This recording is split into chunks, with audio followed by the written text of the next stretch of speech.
Can I start by thanking Her Excellency Emine Erdogan for this very kind invitation, and most importantly for bringing together voices of peace from across the world. Your Excellencies, we are gathered here today for one reason: to ensure that humanity prevails and that no more innocent men, women or children die. I am a proud Scottish Palestinian. My mother is from a small but wonderful city in Dundee, where I have been raised. My father is a Palestinian. He was born in Gaza. However, my family originate from Julis. My grandfather, Abdul Hamid, was only 16 years old when our family became refugees, expelled from our homes in Julis, Palestine, 1948. The village was occupied, cleansed, and became the newly formed state of Israel. My family were displaced, traveling over 26 kilometers to Gaza. 750,000 Palestinians were forcibly displaced, removed from their homes, and took the belongings that they could carry: the paperwork for their homes and the key to the front door, hoping to return. My 93-year-old grandmother, my brother, my nieces, my nephews, and the youngest, which is only 3 months old, are still in Gaza.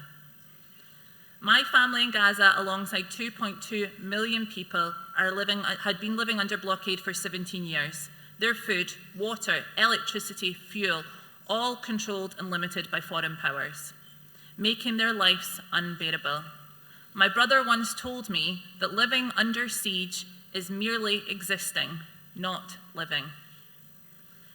Reports that doctors are having to perform surgery without anaesthetic, premature babies dying because their incubators have to be switched off, UN shelters bombed, refugee camps hit by airstrikes.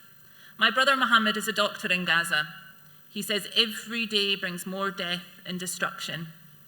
One of his jobs was to try and match body parts to the correct body and write down their cause of death. This is inhumane suffering and cruelty, and this is why we need a ceasefire now. All of us here are gathered for peace. Together, united from across the world, we stand against any innocent person being harmed or killed, whether that is a 13-year-old Israeli hostage or a child in Gaza that has been orphaned. My message is clear: the violence and killing must stop. As many of you are aware, my mother and father were in Gaza for the past 4 weeks. My parents are traumatized from their experience, and my mother told me that when the night came, she would immediately start shaking and sweating with fear, rocking herself to self-soothe until sunrise, when at least she could see the airstrikes. One day, my parents heard a very loud explosion, and the smoke was so thick that you could not see in front of yourself. All the windows and doors of our home blew off. Our neighbour's home had been bombed. It was completely destroyed. The sole survivor was an 8-year-old girl, thrown from the explosion, landing outside our home with a broken spine. Only a few days prior, our neighbour who died, a young man named Shadi, risked his life driving my parents to and from the Rafah border. He shared his dream with them of opening a coffee shop on the beach, and he was only 23 years old. My parents are heartbroken, distressed at leaving their grandchildren without food, water and fuel, while the bombs rain down and the tanks rage on. While in Gaza, my mother sent me a video describing the scenes she was witnessing. At the end of the message, she asked, "Where is humanity?" And to be honest, is a question that I still do not know the answer to. When hospitals are being bombed, where is humanity? When babies are dying because their incubators had to be turned off due to a lack of fuel, where is humanity?